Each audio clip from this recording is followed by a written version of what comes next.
Bonjour et bienvenue dans ce 43e épisode de Vente Sereine. Je suis Florence, formatrice en vente et relations clients pour toutes les créatrices artisanales qui souhaitent vendre efficacement et sereinement leurs créations, que ce soit sur Internet ou dans la vraie vie. Alors aujourd'hui, j'ai le plaisir de vous retrouver pour une nouvelle interview et de recevoir Charlotte, la talentueuse et passionnée créatrice de Comptoir des Rêves, une jolie marque de bijoux plaqués or, argent massif et laiton.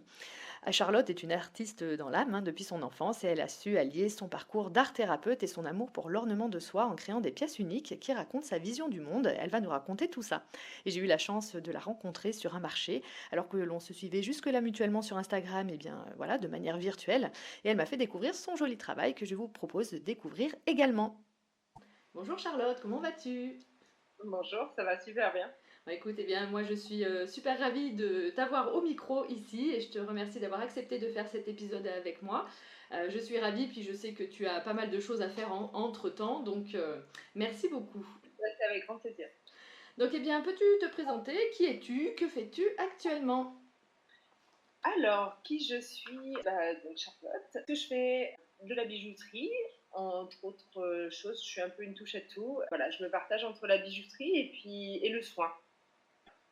En ce moment, j'essaye de naviguer entre les deux, de pas couler sous tous les projets que j'ai, mais voilà. Oui, Pour l'instant, j'imagine. J'imagine. Et tu parles de soins, c'est-à-dire? Moi, je travaille depuis une quinzaine d'années dans le soin en cancérologie essentiellement. J'ai commencé en tant qu'art thérapeute. Entre-temps, je me suis formée à la réflexologie plantaire et après, j'ai bifurqué en partie sur la bijouterie. Voilà, donc j'ai toujours la moitié de mon temps dans le soin et l'autre moitié dans la bijouterie maintenant. D'accord. Et tu parles de art thérapeute. Est-ce que tu peux nous expliquer un peu ce que c'est? Parce qu'on ne connaît pas forcément.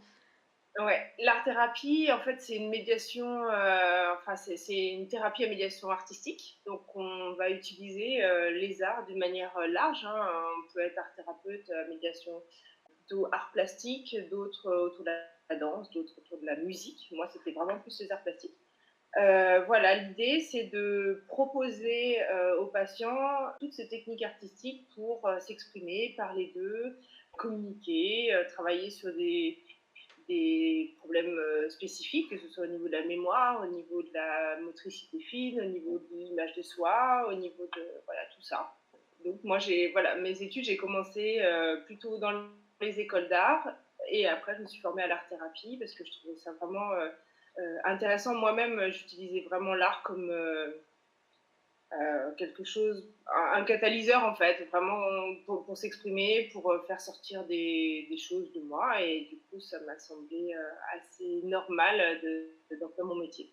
Oui, finalement, de transmettre ta passion et que les personnes y retrouvent aussi du plaisir et autre chose que d'être bien dans la maladie qui n'est pas, Ouais, c'est pas vraiment ça facile à en fait. gérer. L'art thérapie, c'est un peu grossier de dire ça, mais on travaille vraiment avec la partie saine des gens, c'est-à-dire toutes les choses qui fonctionnent, et on leur rappelle il y a vraiment beaucoup de choses qui fonctionnent pour arriver à s'extraire un petit peu de la maladie, alors même si on ne peut pas s'en extraire complètement, mais arriver à voir que finalement, il y a la maladie, mais qui ne sont pas définies par ça, et qu'il y a plein d'autres choses qui fonctionnent autour, et on peut vraiment s'épanouir au travers l'art. Oui, de trouver un peu de source de plaisir quand tout semble nous tomber sur la tête. Ouais, c'est ça. Mm. Et donc, tu parlais que tu avais fait des études dans l'art. Tu peux nous dire un petit peu plus? Qu'est-ce que tu Oui, as fait? moi j'ai commencé par des arts appliqués. Je suis allée dans une école d'art appliqué, j'ai fait un saut aux beaux-arts et après j'ai fait une licence en médiation artistique. Donc voilà, j'ai un peu navigué et dans la pratique et après plus dans la promotion autour de l'art. Et puis je m'y retrouvais pas vraiment au niveau de la promotion artistique. Donc du coup, c'est là que j'ai bifurqué plus sur l'art-thérapie en faisant une école à Tours.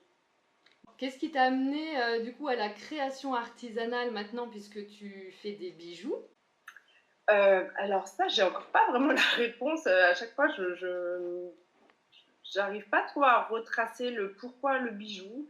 J'ai toujours aimé les bijoux en fait pour le côté gris-gris en fait, amulette du bijou, quelque chose en fait qui parle de nous, et puis aussi qui nous accompagne dans les combats, dans les jours où en fait, on se rend compte que souvent, on porte des bijoux en fonction de l'humeur du jour. Quand on a besoin d'aller affronter un truc qui ne nous fait pas plaisir, on va mettre des grosses pièces pour se donner du courage, on va mettre des toutes petites pièces pour être discrète d'autres fois.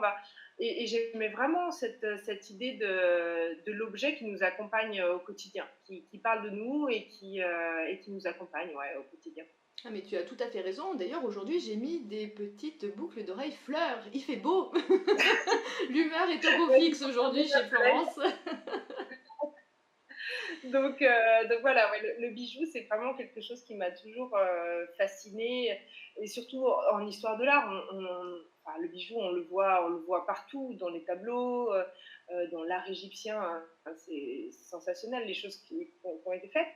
Et donc voilà, c'est quelque chose qui a toujours été un peu en toile de fond chez moi. Après, comment je suis arrivée au bijou j'ai eu deux enfants dernièrement, il y a 7 ans et 5 ans. Et en fait, à chaque fois que mes enfants sont nés, je me suis formée à la bijouterie.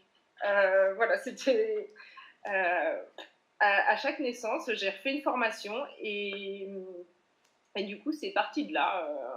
En vrai, ça fait à peu près 7 ans que j'ai mis le doigt dedans. Et voilà. Après, pourquoi je me suis formée à cette technique particulièrement à ces moments-là, je ne sais pas. Je pense que dans la vie, on a tous des moments où on a des choses à faire et voilà. À ce moment-là, c'était la bijouterie, c'était le métal. J'avais besoin de peut-être d'une matière qui résiste, quelque chose voilà, quelque chose dans laquelle on laisse une trace vraiment dans la matière. Mais voilà, j'allais te le demander parce que les bijoux, ça peut être sous plusieurs formes. Il y a des personnes qui travaillent les perles, le fil, etc. Toi, tu as choisi plutôt le métal. Donc en ce moment, tu fais donc plaqué or, argent massif et laiton. Comment tu as plus trouvé cette facilité ou cet amour pour ce genre de matière finalement? Au début, avant de commencer la bijouterie dans le métal, j'ai développé une petite marque qui s'appelait La Fée des Plis. C'était des bijoux en origami. Donc je travaillais le papier, parce que j'adore le papier japonais. Il y a des choses qui sont magnifiques au niveau des couleurs, au niveau. Et en tant qu'art thérapeute, j'ai eu l'habitude de proposer des matières en fonction du ressenti de la personne. Il y a des gens qui avaient besoin de vraiment d'exutoire, donc on allait vers des matières qui résistent plus, d'autres des choses beaucoup plus floues, plus douces, à des moments où ils avaient besoin de lâcher un peu du lest. Et donc j'ai vraiment ce rapport-là à la matière. Moi, j'ai besoin d'une matière en particulier à un moment où je me sens soit plus combative, soit au contraire plus dans l'introspection, où j'aurais plus besoin de travailler la terre et quelque chose qui est plus évolutif. Donc voilà, le métal, peut-être que j'avais besoin vraiment d'un exutoire à ce moment-là. Et, et après, j'ai choisi aussi cette matière-là, surtout au départ pour le travail de la cire perdue. Dans la bijouterie, moi, dans ma formation, j'ai beaucoup travaillé la sculpture, j'aime le volume, et je suis plus à l'aise effectivement avec le volume qu'avec le travail à la plaque d'ailleurs pour la bijouterie. Et je trouvais ça génial l'idée de pouvoir sculpter des pièces et en faire des bijoux vraiment en 3D. Et au départ, je me suis formée dans cette idée de travailler la cire perdue, sauf que dans le processus au niveau de la bijouterie, c'est quand même bien d'apprendre à couper le métal et le souder avant de passer directement à la sculpture. Donc c'est pour ça que j'ai fait ma formation en 2 fois, vraiment un premier temps pour tout ce qui est les rudiments de la découpe, la soudure, et puis après je me suis plus formée sur la cire perdue, où je m'épanouis vraiment parce que du coup je peux vraiment sculpter des pièces qui me sont propres, quoi. Alors du coup, la cire perdue, c'est que tu t'en sers pour faire un moule, c'est ça? Alors, Ou oui, pas en du fait, tout? la cire perdue, on va partir d'un morceau de cire qu'on va sculpter. Voilà, de la forme qu'on veut, de la taille qu'on veut. Après, cette cire va servir à faire un moule dans du plâtre. Et après, on chauffe le plâtre, ça va faire disparaître la cire, il va rester juste la cavité de la forme de la cire. Et après, dans ce plâtre, on va injecter le métal. Donc, la cire, on appelle ça cire perdue parce que l'objet en cire disparaît. Et j'aime aussi beaucoup cette idée de fabriquer un objet qui à un moment disparaît et en faire une pièce unique, en faire quelque chose.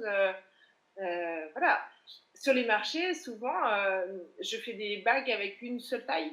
Et j'ai vraiment cette impression que chaque objet choisit une personne ou une personne choisit un objet. Mais voilà, c'est un bijou qui est vraiment fait pour la personne qui le trouve et qui le va, quoi. Et justement, alors quelles sont tes sources d'inspiration? Quel est ton style dans ce travail du métal? Je suis quelqu'un de très empirique. Je teste les choses. J'aime beaucoup tester, en fait. Je vois comment la matière réagit, et j'adore laisser la place au hasard. Et des fois, il y a des imperfections, il y a des choses qui ratent, il y a des choses qui font des petites cavités à des endroits où ce n'était pas prévu. Et en fait, je trouve que cet imprévu rajoute toujours une esthétique très singulière aux bijoux. Et du coup, bah, ça me rapproche beaucoup du concept japonais, le wabi-sabi, qui vise à vraiment souligner les marques du temps, les chocs dans la matière, tout ce qui est pas droit, tout ce qui est accidenté. Et j'aime vraiment cette philosophie de dire qu'en fait, la marque du temps, le choc dans la matière, c'est pas quelque chose de moche, c'est quelque chose qui, au contraire, fait la singularité de chaque élément et chaque pièce. Et du coup, de là, c'est facile de faire directement un lien aussi avec toute ma partie travail autour du soin. C'est que depuis 15 ans, je travaille dans l'idée de montrer aux gens que finalement, les blessures qu'ils portent, c'est leur singularité, c'est ce qui fait qu'ils sont ce qu'ils sont, en fait. Et au travers de la maladie, au travers d'un accident, d'un handicap, ça forge toute une personnalité, ça forge un corps, ça forge des personnes singulières. Et du coup, mon travail, il est vraiment dans cette idée-là que euh, on porte tous une histoire. On ne vient pas de nulle part. On vient de parents qui ont été accidentés aussi par la vie. On porte ça, on porte des générations derrière. Et voilà, mon travail, il parle vraiment de tout ça, que chaque blessure fait qu'on est une personne singulière. Voilà. Mais tu as tout à fait raison, et au-delà de l'émotion, ça peut être aussi de manière physique. Chacun a son propre physique, Oui, tout à ses fait. cicatrices aussi. Ouais, Quelquefois, ouais. on veut cacher des choses, mais voilà. Ben, ça fait vraiment référence aussi, bien sûr, à ton travail de l'artisanat. C'est dans la différence, justement, où on voit la valeur unique de la création, ce qui différencie de la grande distribution. C'est vraiment important. Et tu parlais du modèle japonais. Il me semble que j'ai vu justement lors d'un marché, puisque je t'ai rencontré. Sur tes bracelets, tu mettais aussi des phrases, c'est ça? Oui, en fait, je travaille avec des haïkus japonais. En fait, les haïkus c'est des petits poèmes japonais qui sont avec une structure particulière et qui sont très courts et ça parle de l'esthétique d'un instant fugace en fait. Et je trouve ça magnifique parce que du coup, c'est juste un ressenti, ça parle d'un ressenti et du coup, ça parle ou ça parle pas. Il y a des gens qui vont être hyper émus par certains haïkus, d'autres pas du tout. Et je trouve que c'est très beau. Et oui, oui, Voilà, oui. c'est très beau. En plus, techniquement, ça a pile la structure pour rentrer sur un jonc. Donc, du coup, Parfait. ça rentre. Et puis, ça crée vraiment une esthétique aussi. La lettre est martelée dans chaque jonc. Donc, déjà, ça donne un côté aléatoire, juste au niveau de la structure. Et esthétiquement parlant, ça déforme le jonc en fonction du texte. Et puis, en fonction de la frappe, en fonction du jour où je suis plus énervée, je vais plus rentrer dans la matière, ou d'autres fois, je vais être voilà, beaucoup plus calme et les lettres vont être un peu plus en superficie. Et donc, voilà, il y a vraiment une esthétique dans le texte, dans le fond et dans la forme, quoi, dans ce que ça dit et dans comment elle est martelée sur le jonc. Et je trouve ça très, très beau. Et c'est ce qui va donner encore une fois la valeur unique de ce que tu crées, et que la personne qui va s'offrir ou offrir un bijou chez toi va avoir à chaque fois quelque chose d'unique, finalement. Ouais, c'est rigolo. Les gens, souvent, les gens viennent en me disant bah tiens, j'ai un cadeau à faire. Puis à la sortie, ils gardent le jonc la plupart du temps. Parce qu'en fait, c'est vraiment quelque chose de personnel. Parce que du coup, souvent, les gens leur rattachent tout de suite à un souvenir, tout de suite. J'ai eu une expérience incroyable sur un marché comme ça, une personne qui est venue et qui n'avait pas vu qu'il y avait des textes sur les joncs et je lui dis: «Bah, vous pouvez lire en fait chaque, et tout d'un coup, la jeune femme s'est arrêtée littéralement sur un bracelet, elle a levé les yeux et tout d'un coup, elle s'est mise à pleurer sans rien dire en fait. Et parce que ça lui rappelait un souvenir avec une personne en particulier qu'elle allait voir bientôt. Et du coup, elle l'a acheté pour pouvoir le lui offrir. Mais je trouve que c'est magnifique de voir à quel point des choses qui sont extraites et écrites par des poèmes qui sont à l'autre bout du monde touchent d'autres gens aussi loin et aussi profondément. Et il y a un petit côté magique en fait là-dedans. Et parce que toi aussi, tu as réussi à créer aussi cette émotion à travers tes bijoux. C'est pas forcément évident et toi, tu arrives à le retranscrire aussi. Et du coup, pensais-tu devenir entrepreneur un jour finalement? Alors, comme tu es déjà art thérapeute, que tu fais dans la réflexologie, etc., je suppose que tu es en indépendante, c'est ça? Oui, en fait, moi, ça fait 15 ans que je suis indépendante. D'accord. C'est plutôt dans le sens inverse. Je crois que le salariat, c'est pas pour moi, Ouais. définitivement. Après, culturellement, je viens d'une famille avec que des gens en profession libérale. Donc déjà, le concept d'être salarié, c'est quelque chose qui m'est assez étranger. Et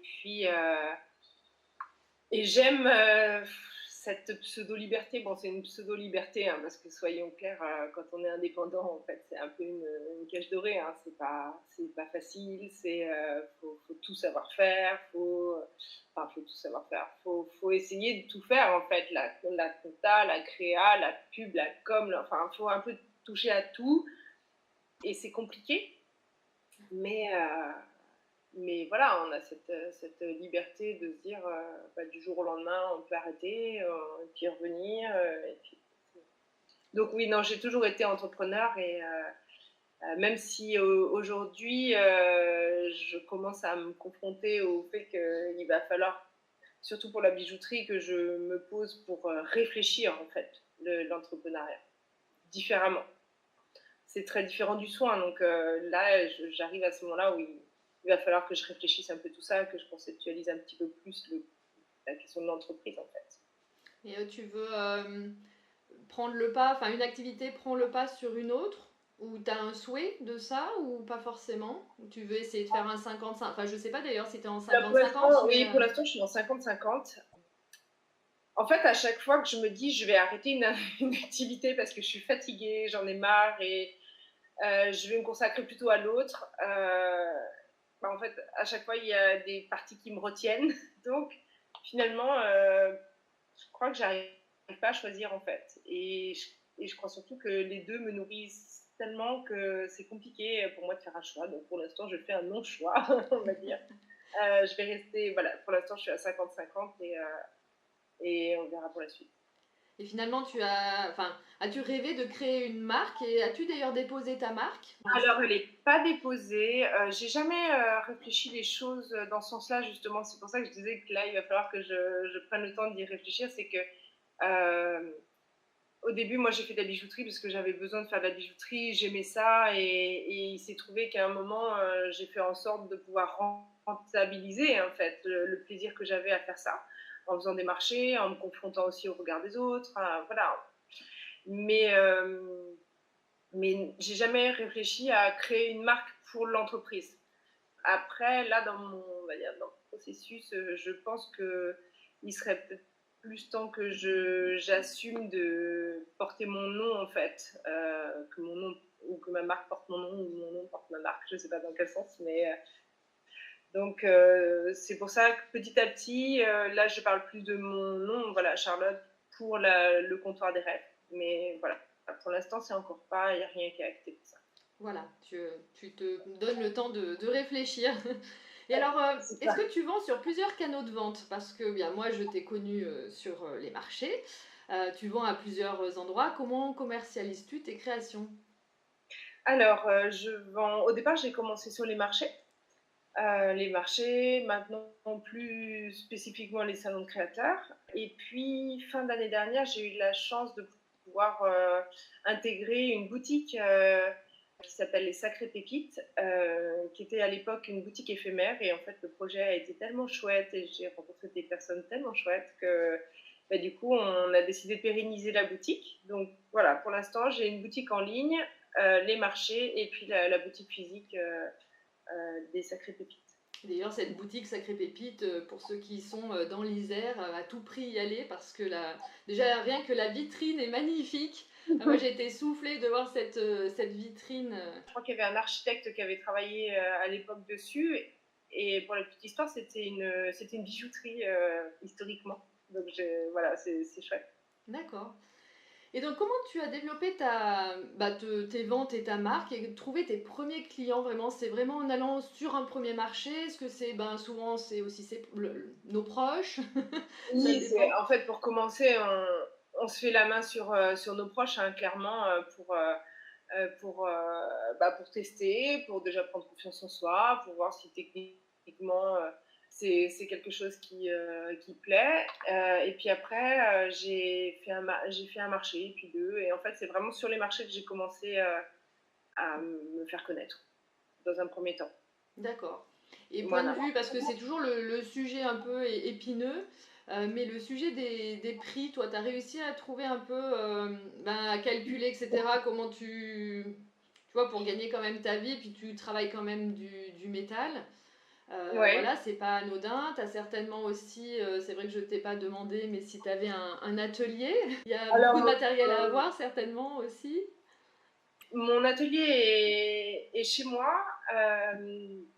Mon atelier est chez moi pour l'instant. Après, là, j'en ai installé un dans la boutique que j'investis encore pas trop. Voilà, j'ai oublié le début de la. Non, pardon, je t'ai fait deux questions en une, c'est de ma faute. Non, je t'ai parlé des prix parce que dans ma Oui, tête, je oui, me ah disais oui, aussi ok, que si tu avais un atelier, que tu avais aussi beaucoup de matériel, eh bien, il y avait ça aussi à prendre en compte parce que souvent les créatrices, elles prennent pas tout en compte. ouais. Et Non, que mais la pour... question des prix, c'est une grande question, hein. C'est très compliqué. Au début, j'ai fait des choses un petit peu de manière aléatoire sur le temps que je passais, voilà. Et puis là, je me suis fait aider vraiment pour calculer le vrai coût des choses que je produisais. Et puis, c'est surtout quand j'ai commencé à faire du plaquage, ben, en termes de matières premières, on passe vraiment sur un autre niveau là, parce que le prix de l'or est très très cher.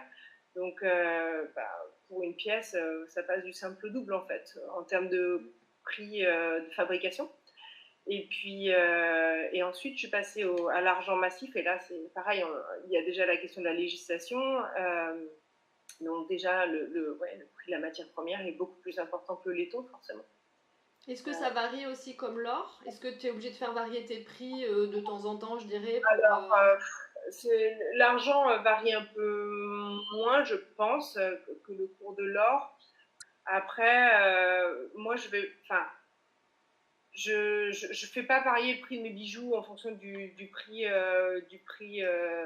cours systématiquement, parce que ça voudrait dire qu'en permanence je passerais mon temps à faire plus moins plus moins plus moins. Donc voilà, je suis partie sur une fourchette qui absorbe, on va dire, les hausses de prix.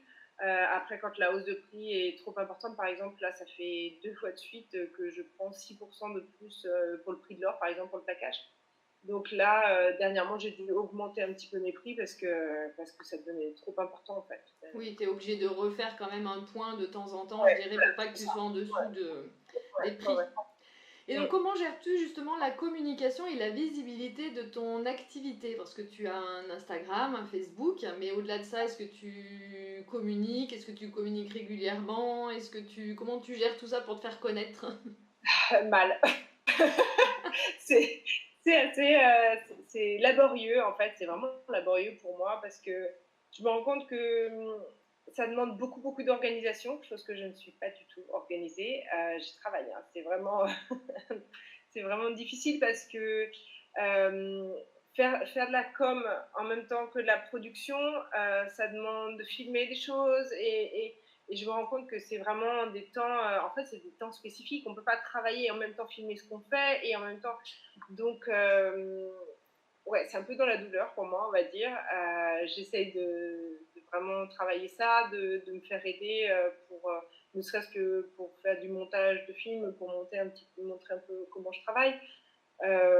Voilà. Après, en termes de diffusion, je diffuse essentiellement sur Instagram. Pour la boutique des pépites, on a la chance, en fait, c'est une association, donc on est plusieurs au niveau du bureau. On a la chance d'être 3 et avec 2 autres personnes qui sont hyper réactives en termes de com et en termes. Donc ça, c'est super chouette. Ça permet d'avoir un point de diffusion qui est intéressant en termes de visibilité. Voilà, après, c'est beaucoup sur les marchés aussi que je me fais connaître, que je vais faire plus autour de mon cercle. Enfin, je navigue vraiment autour de l'Isère, Rhône-Alpes. Voilà, pour les canaux de diffusion. Après, je pense que c'est vraiment quelque chose qu'il faudrait que je développe. Je suis dessus, là, doucement, mais sûrement. Mais voilà, c'est pas. En plus, c'est vraiment pas quelque chose qui me. Je vais pas dire qui m'intéresse, mais voilà, passer des heures derrière un ordinateur, ça me rend dingue, donc c'est compliqué pour moi. Mais j'y travaille, doucement, Je, j'y travaille.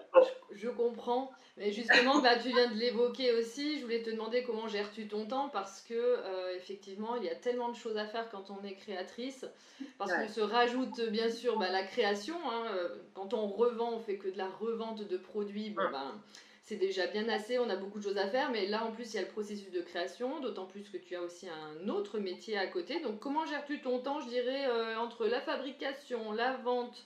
La vie pro autre et puis la vie perso, tes journées elles font 48 heures ou comment tu fais? Est-ce que toi tu as eu de la chance Ouais, d'avoir un peu de temps en plus? ouais, c'est pas simple. Je cache pas que c'est pas simple. J'essaie déjà de partager ma semaine en termes de jours de travail, c'est-à-dire que la fin de semaine va être va être plus dédiée à mon travail autour du soin. Les jeudis et vendredis, c'est les jours où je suis soit à l'hôpital, soit en cabinet, soit voilà. Euh, le début de semaine, on va être plus sur le travail à l'atelier, et puis tout ce qu'il faut faire en termes de paperasse, en termes de voilà.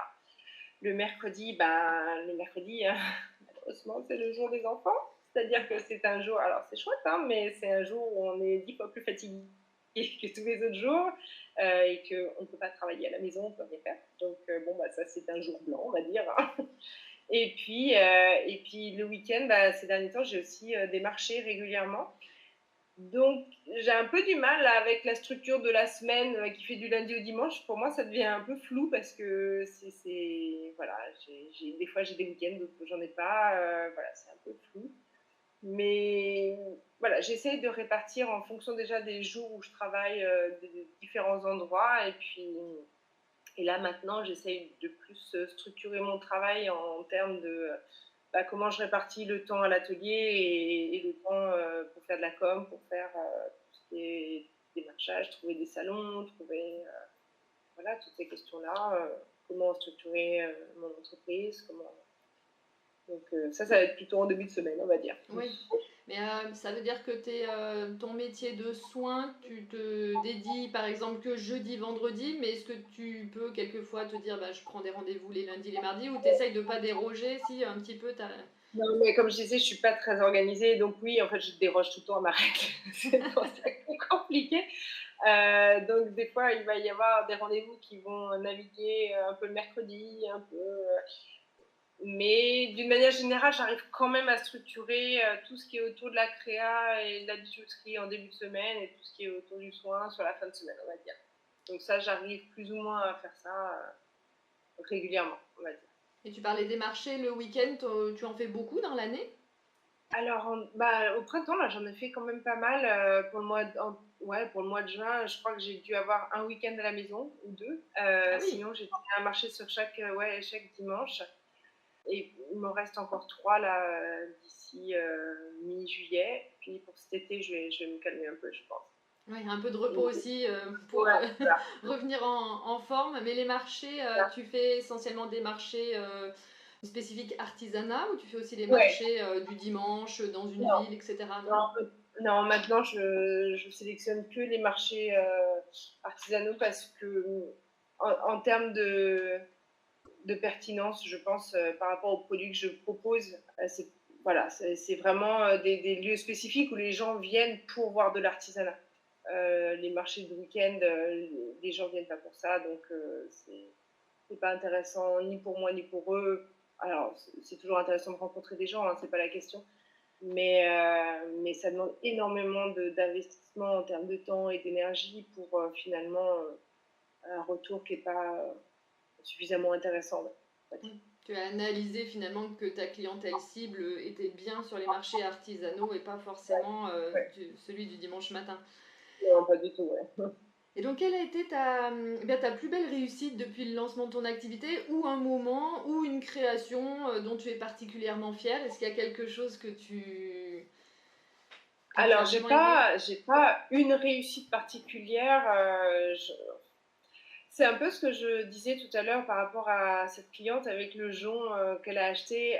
En fait, mes plus grandes réussites, on va dire, c'est quand vraiment les gens achètent mes bijoux pour le sens qu'ils portent et pour le sens que ça évoque pour eux. Je crois que c'est là où sont mes plus belles réussites. Enfin, moi, je porte rien en soi là-dedans. Hein. C'est chaque personne investit un objet d'une manière ou d'une autre. Mais voilà, mon retour, les plus beaux retours sont par rapport à ça. J'ai une toute petite anecdote aussi qui a été vraiment très chouette. Il y a 2 ans, j'ai sculpté une bague. J'aime beaucoup le travail autour des mains d'ailleurs, c'est quelque chose qui va bientôt arriver. J'aime beaucoup le travail autour des mains, sur les bagues, et la sculpture des mains, c'est quelque chose que j'ai toujours adoré. Et j'ai sculpté une bague avec 2 points serrés et au départ, elle devait être sertie avec 2 bâtons de pierre. J'ai mangé le nom, cette pierre noire. Voilà, elle était conçue pour être fabriquée comme ça, un petit peu comme un glaive, on va dire. Euh, et, et en fait, il y a quelqu'un qui l'a vu sur Instagram et qui l'a acheté sans les pierres. Euh, et cette bague, pour moi, elle porte vraiment la question de la revendication, de l'affirmation de soi. Et c'est une femme qui l'a achetée. Et il y a quelques temps, elle m'a envoyé une photo justement d'elle en train de signer un gros contrat dans une boîte qui est très très portée par les hommes, dans un milieu très masculin. Et elle m'a envoyé une photo avec la bague qu'elle portait en train de signer un gros contrat.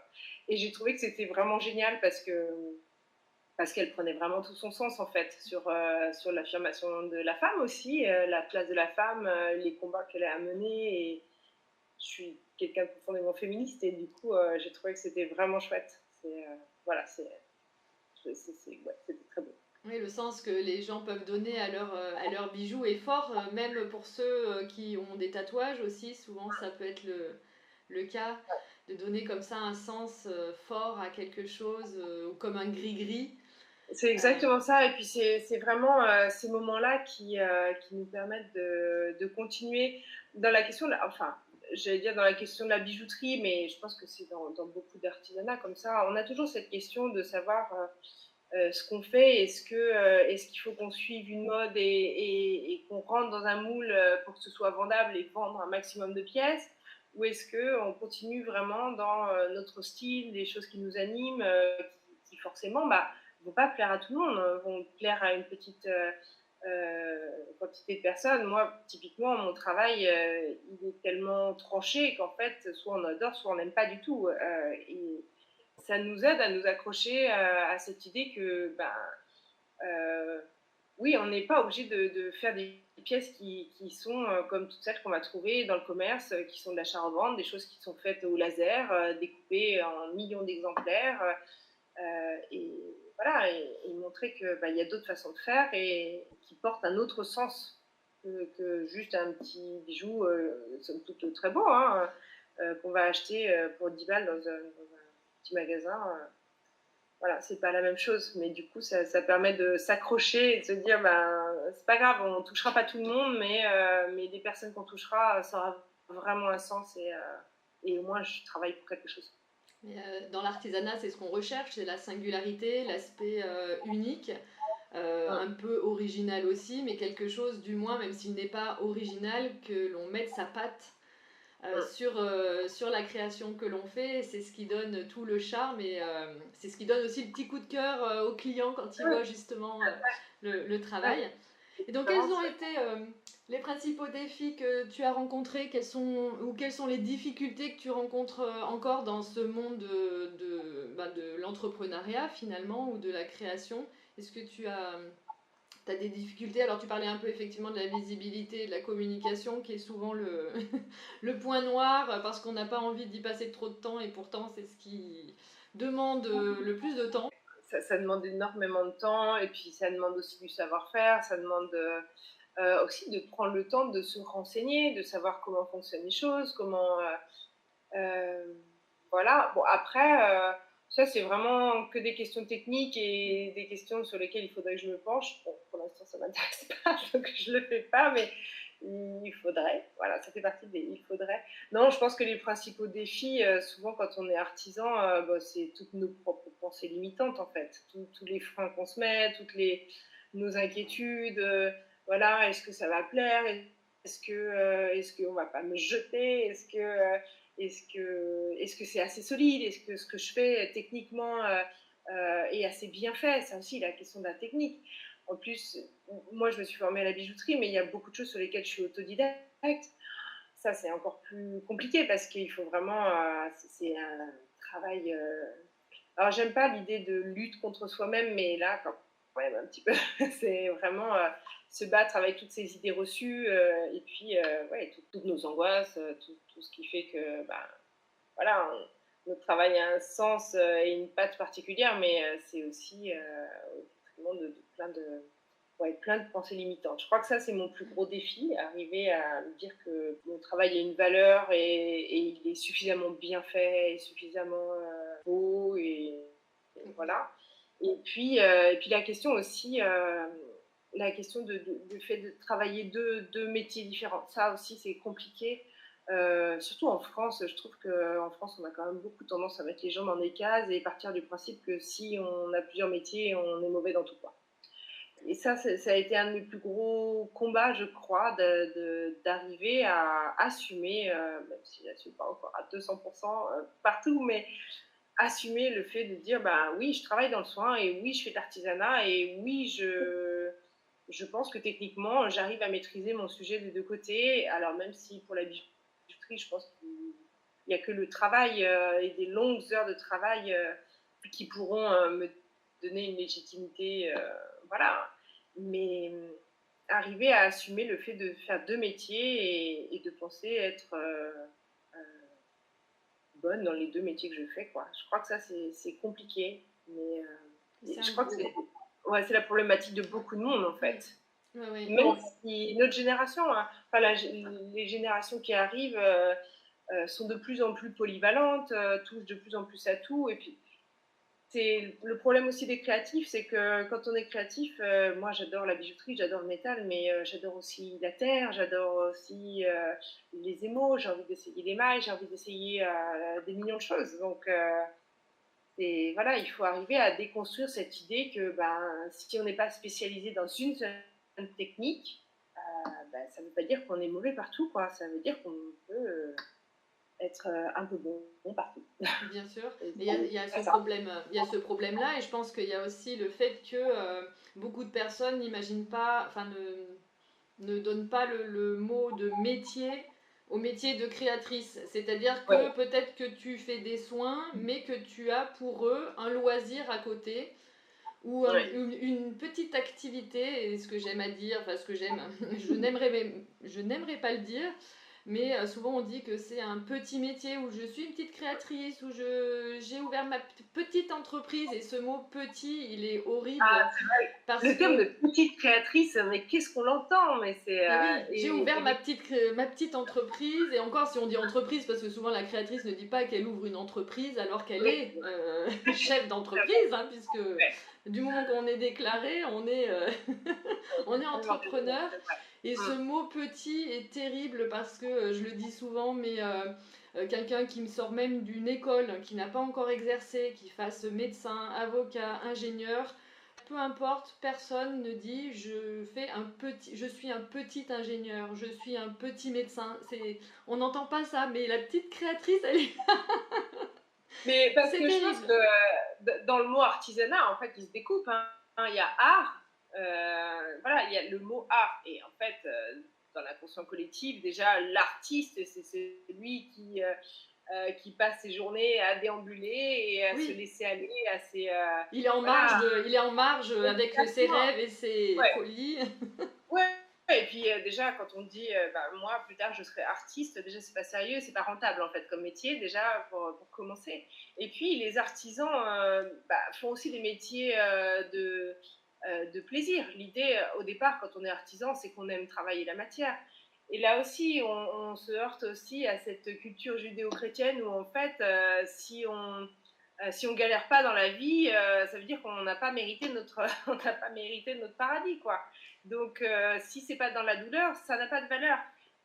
C'est ça. Alors que, bah, si, on peut faire un métier magnifique, on peut aimer ce qu'on fait et quand même avoir une valeur. Et ça fait partie d'une culture, ouais, d'un inconscient collectif qui est difficile à faire tomber, vraiment. Et d'ailleurs, le travail, on l'appelait le labeur hein, au Ouais, départ. ouais, c'est ça, mais Et complètement. c'est... Oui, Et je pense que c'est ça, et ça fait partie des pensées limitantes qui touchent, à mon avis, plus de la moitié des créateurs, créatrices. C'est cette idée que bah, si on prend du plaisir à ce qu'on fait, bah, ouais, c'est du loisir, quoi. En fait, c'est ça, c'est du c'est loisir. ça. Mais purée, quel coup, quoi. Ah ouais, mais il y a beaucoup à dire et d'ailleurs j'en parle déjà souvent, mais ce fameux syndrome de l'imposteur, plus le fait Oui, que ouais. voilà, dès qu'on touche à l'art, etc., ou même quelqu'un qui chante, voilà, on lui dit effectivement passe ton bac d'abord pour Ouais, dire c'est ça. tu t'amuseras après. Et donc du coup, as-tu appris des leçons en cours de route que tu veux nous partager ou donner un conseil, puisque toi ça fait un moment que tu fais ça, etc., pour les créatrices aussi qui nous écoutent. Bah, je suppose qu'on en apprend un peu tous les jours des leçons. Hein. Oui, je crois que j'ai tellement appris. Le, je crois que la principale chose que j'ai appris, c'est que en fait, c'est dans l'échec qu'on apprend. Donc, pas avoir peur d'avoir des échecs. Je suis quelqu'un, moi, qui se remet en question à peu près 50 000 fois par jour, donc c'est compliqué. Il y a un moment, faut arrêter et pas forcément tout remettre en cause en permanence et pas penser que ça vient tout le temps de nous. Je pense à un truc particulier, la question des marchés. La question de faire un marché, c'est hyper compliqué sur plein de plans. Le choix du marché, le choix du public, le choix à l'intérieur, à l'extérieur. À l'extérieur, ben, typiquement, hein, on peut faire des marchés dans des lieux où il y a vraiment une belle clientèle avec des gens qui aiment l'artisanat. Puis, bah, vous passez une journée sous la flotte, bah, personne ne va venir. Voilà, donc ça engage des coûts, ça engage bah, toute une journée. Donc, voilà, pas forcément se remettre en question systématiquement en se disant ok j'ai fait le mauvais choix et j'ai pourri ce marché-là. Non, des fois il y a la faute ben, de l'environnement, de l'organisation, donc voilà, pas forcément toujours tout remettre en question, peut-être prendre le temps, si ça c'est une leçon importante, prendre le temps de se poser et de réfléchir à froid en fait et de surtout poser objectivement les choses pour arriver à prendre du recul et pas toujours réfléchir à chaud parce que l'émotionnel surtout quand on est artisan et que il y a plein de choses qu'on maîtrise pas et qui sont compliquées, c'est important de se poser, de se reposer un petit peu aussi, ça c'est super important, et de s'autoriser des moments où on fait rien, enfin on fait jamais rien en vrai, mais des moments où juste on prend le temps de réfléchir, on prend le temps d'aller marcher, de penser les choses, voilà, prendre le temps de penser les choses. Je crois que ça c'est quelque chose que j'ai appris dernièrement et que j'essaye de mettre, que je mets ouais, en avant. Et puis ouais, et apprendre à s'organiser. Ça, c'est une de mes grosses problématiques. Hein. Apprendre à s'organiser parce que ça fait gagner beaucoup d'énergie et beaucoup de temps. Et puis, s'entourer des bonnes personnes. En ce moment, je suis des workshops avec une formatrice qui est sur Lyon, qui propose pas mal de marchés aussi et qui aide beaucoup dans ce sens-là de prendre le temps, de se reposer, d'être sympa avec soi, voilà, bienveillant aussi, même dans nos échecs. Et voilà. Et oui, je revenais sur l'idée de s'entourer des bonnes personnes, des gens qui sont encourageants, des gens, ça c'est super important de s'entourer des gens qui sont bienveillants. Après, être bienveillant avec soi-même. Et puis de ne pas avoir peur de demander des conseils. Surtout, je pense à la bijouterie. La bijouterie, c'est un milieu, le côté. Alors, c'est peut-être moi qui fantasme les choses, hein, mais la bijouterie, joaillerie, c'est quelque chose qui paraît hyper lointaine, hyper élitiste. Et en fait, il ne faut pas avoir peur de poser des questions, de demander, de dire qu'on ne sait pas. Et c'est comme ça que sur plein de marchés, avec plein d'autres créateurs, on se refile les infos pour trouver un bon doreur, pour trouver un bon fondeur, pour trouver les bons marchés, voilà, ne pas avoir peur d'échanger avec les autres. Souvent, les gens, je parle beaucoup dans le milieu du soin, les gens sont très protectionnistes par rapport à les lieux où ils travaillent. Alors qu'en fait, quand je suis arrivée dans l'artisanat, je me suis confrontée à l'inverse sur les marchés avec des artisans qui étaient hyper ouverts, hyper généreux, et ça, c'est vraiment quelque chose de chouette. La générosité de ces contacts, de ces tuyaux, c'est ça qui fait que tous les artisans arrivent à s'en sortir petit à petit, quoi. Bah écoute, tous tes conseils sont vraiment judicieux et c'est vrai que de parler avec du monde autour de soi et surtout qui connaissent de près ou de loin, que ce soit ton métier ou l'entrepreneuriat en général, etc., ça aide vraiment beaucoup. Et de se parler, de se donner des tuyaux, ça n'a pas de prix. Alors du coup, comment vois-tu l'évolution de ton activité dans les prochaines années? Alors tu disais que tu voulais te poser, est-ce que tu vois toujours on en parlait un peu déjà tout à l'heure, mais ce 50-50? Sincèrement, j'en sais rien. En fait, j'exclus pas le fait de monter une autre marque avec d'autres matières. En fait, là, je crois que l'évolution, c'est que je n'exclus de plus rien. En fait, je crois que ma progression, elle est plus là de passer de oulala, j'ai deux métiers différents, comment je vais faire, à en fait, si j'en ai deux, pourquoi j'en aurais pas plus en fait? Parce que la vie, elle est longue, il y a tellement de choses à découvrir, tellement de choses à faire que dans l'absolu, là, pour l'instant, j'aimerais quand même développer plus mon travail de bijouterie, déjà développer d'autres collections, tester d'autres matières et vraiment tester d'autres savoir-faire parce qu'il y a des techniques incroyables. Là, je viens d'essayer des petites choses autour de la réticulation pour faire gondoler le métal. J'ai envie d'essayer de l'émail. Enfin, il y a plein de choses à essayer. Mais pourquoi pas d'autres techniques aussi? Pourquoi pas? Ouais, je n'exclus rien. Mais peut-être, là, je vais plus réfléchir mes canaux de distribution. Parce que les marchés, c'est fatigant et que j'ai quand même des enfants petits. Donc, je voudrais peut-être être un peu plus là, enfin, sur les week-ends au moins. En fait, tout ça pour répondre, j'en sais rien. Mais c'est une très belle réponse aussi. Je pense que tu peux aussi te laisser porter par le cours de la vie. Est-ce que tu vas tester? Est-ce que tu vas tester? Il y a des choses que tu vas aimer, d'autres moins, et c'est ce qui va t'amener dans un nouveau chemin. Et c'est ça qui est chouette.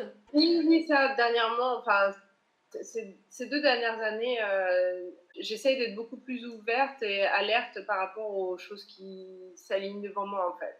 Et après, je prends ou pas les opportunités, mais je pense qu'il y a des choses vraiment qui s'alignent à des moments de notre vie. Et voilà, après, à chacun d'avoir soit le courage, soit l'envie, soit de s'engouffrer dedans. Mais voilà, j'aime bien attendre de voir ce qui se propose autour. Faut se laisser un Voilà. peu porter aussi par la vie. Exactement. Alors tu Ouais. parlais que tu avais des marchés là bientôt encore. Donc quelles sont tes actualités, tes donc projets objectifs? On en a plus ou moins parlé. Si tu souhaites les partager. Alors là, pour les projets, déjà pour les marchés, au mois de juillet, il m'en reste deux pour le 13 et le 14 juillet. Le 13 à Crémieux, il y a toujours les halles de la création.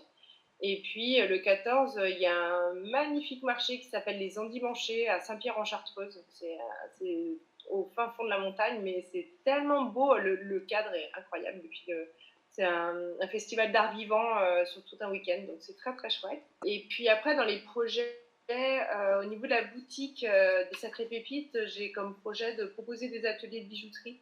Voilà, dans un premier temps, autour des joncs, proposer de fabriquer des joncs haïkus avec des phrases qui sont plus personnelles pour les gens qui viennent faire les ateliers.